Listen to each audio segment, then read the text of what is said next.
Are you afraid of the Italian meringue? Now, in my opinion, the Italian meringue is one of the hardest meringues to master. So here I'm going to just talk to you about the sugar syrup. We're not going to talk about the egg whites.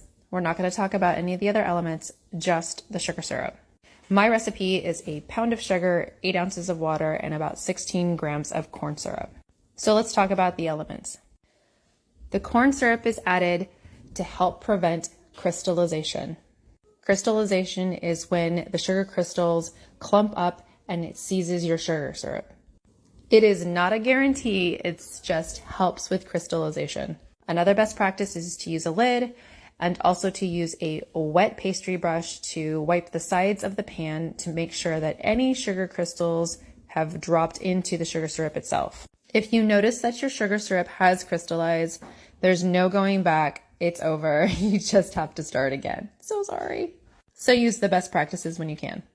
So what makes the Italian method so special is it's very different from the French or the Swiss. This sugar syrup is cooked to a specific temperature. Yep, you're going to need a thermometer. This is the tried and true theory of cake design is time and temperature is what leads to great success. Now, since you're using a thermometer, please do not use any of your personal hacks to be sure of what the temperature is. Don't put your fingers in it. It's very hot. There is a water method hack, but it doesn't replace the thermometer. I have yet to meet a person on the planet who is able to decipher the specific temperature of this sugar syrup. So just get a thermometer.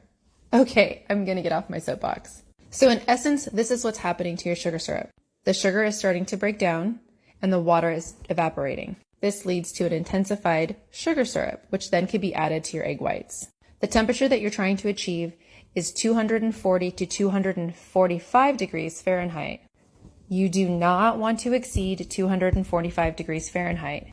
If you do, then you've reduced your sugar too much to the point of caramelization. Therefore, it's especially important for you to monitor your sugar syrup. Don't walk away. Sometimes the temperature can spike really fast. Now, depending on the size of your sugar syrup, and the amount of water you added, this can take anywhere between 5, 10, or 15 minutes to get to that point. This is what makes the Italian method so revered. It is the precise measurements that help you achieve this technique. It yields the most consistent and best results. This technique will help you in so many other areas of your baking journey. Sugar syrup and caramelization is used frequently in chocolate or candies, meringues, meringue buttercreams, or even in making caramel itself.